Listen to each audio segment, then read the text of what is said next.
विधानसभा में नेता प्रतिपक्ष टीकाराम जूली क्या कह रहे हैं, कार्रवाई के बाद सुनिएगा। इनको तो वो ग्रैंड फिनाले में रखने का भी, जचाने का भी अवार्ड मिल सकता है। बोलो सर। देखिए,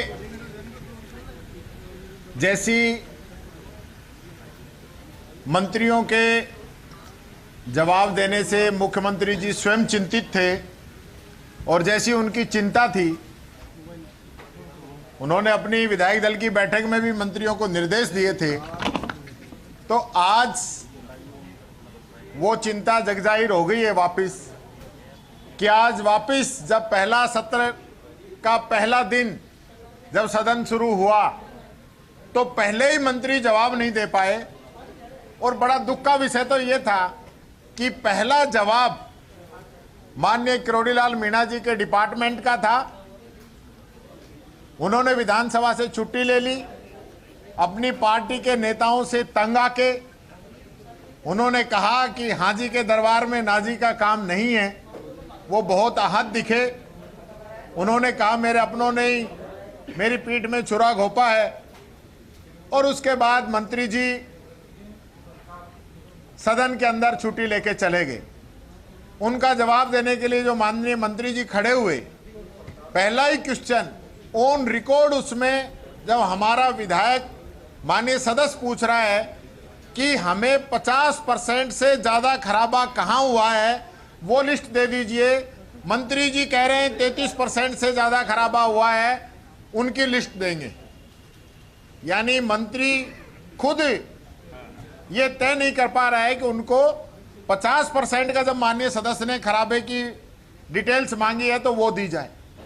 दूसरे उसी क्वेश्चन के जवाब में माननीय सदस्य का जब क्वेश्चन लगा है, उसके बाद 27 जनवरी 2025 को सरकार जागी है और लगभग 25,000 जो किसान हैं जिनको मुआवजा मिलना है, जिनके नुकसान हुआ है, उनके फार्म अपलोड करने शुरू हुए हैं। मंत्री जी ये तो बता ही नहीं पाए कि इन किसानों को मुआवजा कब तक हम दे पाएंगे।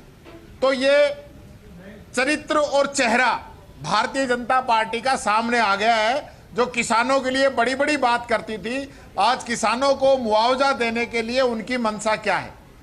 दूसरा क्वेश्चन हमारे माननीय सदस्य रामनिवास जी के द्वारा पूछा गया कि एक वीडियो को 5 बार हटा दिया गया है और वापस वही वीडियो आज भी काम कर रहा है, तो सरकार इस पे क्या जवाब देगी।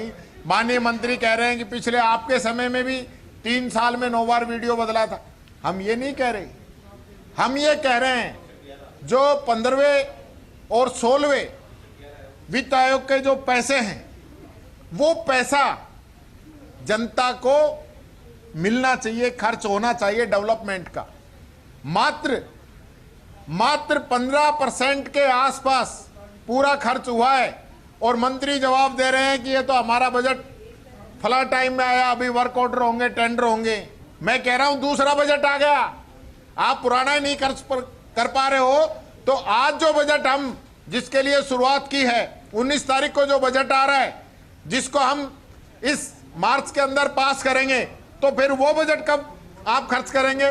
तो ये बात आपकी दिखा रहा है कि ग्रामीण आम जनता, पब्लिक, ग्रामीण विकास के प्रति आप कितना चिंतित हैं। और वीडियो के लिए पूरी सरकार ने जोर लगा लिया।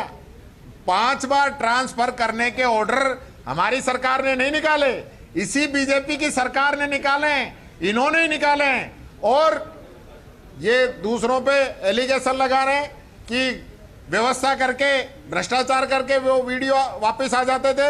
मैं इस सरकार पे आरोप लगा रहा हूं कि आपने 5 बार ट्रांसफर किया और 5 बार उसको निरस्त क्यों किया और वापस वो वहीं पे कैसे काम कर रहा है, इस बारे में भी आप बताइए। क्या कहीं आपने तो भ्रष्टाचार नहीं किया? इतना प्यारा वीडियो क्यों है कि उस पे 16 सीसी की कार्रवाई चल रही है और उसके बावजूद आप उसको वहां पे रखना चाह रहे हो। इस बारे में हमने सरकार से पूछा, सरकार जवाब नहीं देना चाहती। तो ये हालत है। कांति मीणा जी ने क्वेश्चन पूछा, आपने देखा होगा कि जो तहसील है प्रतापगढ़ की, वो स्कूल के अंदर चल रही है। माननीय सदस्य कह रहे हैं कि वो स्कूल 4 ही कमरे हैं जिसमें बच्चे पढ़ रहे हैं, बाकी बिल्डिंग जर्जर है। आप बताइए कब बनाओगे? कोई जवाब नहीं है मंत्री के पास कि हम कब तक हमारी तहसील की बिल्डिंग बना के इसको शिफ्ट कर देंगे और बच्चों का अधिकार नहीं छीनेंगे। तो ये हालत इस सरकार की, जवाब नहीं दे पा रही है लोग, पहले दिन फेल हो गए। भाई साहब जूली जी धर्म परिवर्तन को लेकर अभी बिल प्रस्तावित हुआ है, अब जिस दिन चर्चा होगी तब पूरी बात करेंगे किन किन मुद्दों पे लेके आ रहे हैं, किस प्रकार की बातों को लेके आ रहे हैं, क्या संविधान के अनुरूप लेके आ रहे हैं, संविधान से अलग लेके आ रहे हैं, सारी बातें जब बार पहले भी विधानसभा से यहाँ से पास हो चुका है, सब कुछ हो चुका, क्या जरूरत आपको लग रही है कि इस वक्त में इस बिल इसको वापस भेजा गया है शायद, इसलिए वापस इसको कर रहे हैं। पर जिस दिन बिल आएगा उस दिन इसमें पूरी अपन चर्चा करेंगे, पूरी बात को विधानसभा के अंदर रखेंगे। झारखंड, कर्नाटक और गुजरात की तर्ज पर होगा क्या? उसी को देखते हुए कर रहे हैं। अब देखिए, ये तो पता नहीं किसकी तर्ज पे करेंगे, पर मैं ये कहना चाहूँगा आज हालत ये है कि मुख्यमंत्री के निर्देश के बावजूद मंत्री जवाब नहीं दे पा रहे हैं और इनके मंत्रियों को ये नहीं पता कि किसका क्वेश्चन है, कौन खड़ा होगा। एक क्वेश्चन के जवाब में लास्ट तक ये डिसाइड नहीं कर पाए कौन मंत्री जवाब देगा। तो ये रोज रोज आसन का काम है क्या? दूसरी बात, सरकार को डांट पड़ी है, एक भी आईएएस अधिकारी 0 ओवर के अंदर अधिकारी दीर्घा के अंदर मौजूद नहीं है। तो फिर माननीय सदस्य क्यों क्वेश्चन लगा रहे हैं, क्यों पर्ची लगा रहे हैं, क्यों 295 लगा रहे हैं, क्यों नियम 50 के अंतर्गत बात कर रहे हैं, क्यों पर्ची के अंतर्गत बात कर रहे हैं? तो कोई मतलब ही नहीं है। जब उस विभाग का मंत्री वहां पे नहीं बैठा हो और संबंधित विभाग के अधिकारी कर्मचारी नहीं बैठे हो, माननीय अध्यक्ष जी ने कई बार इनको कह दिया और संसदीय मंत्री सुन के चले जाते हैं और कोई जवाब नहीं देते हैं, कहते हैं कि हम अगली बार ठीक कर देंगे। इनकी अगली बार हो ही नहीं रही है, तो विधानसभा को मजाक बना रखा है। देखिए, मैं फिर कहना चाहूंगा मीडिया के माध्यम से, आम पब्लिक ये सोचती है कि समस्या।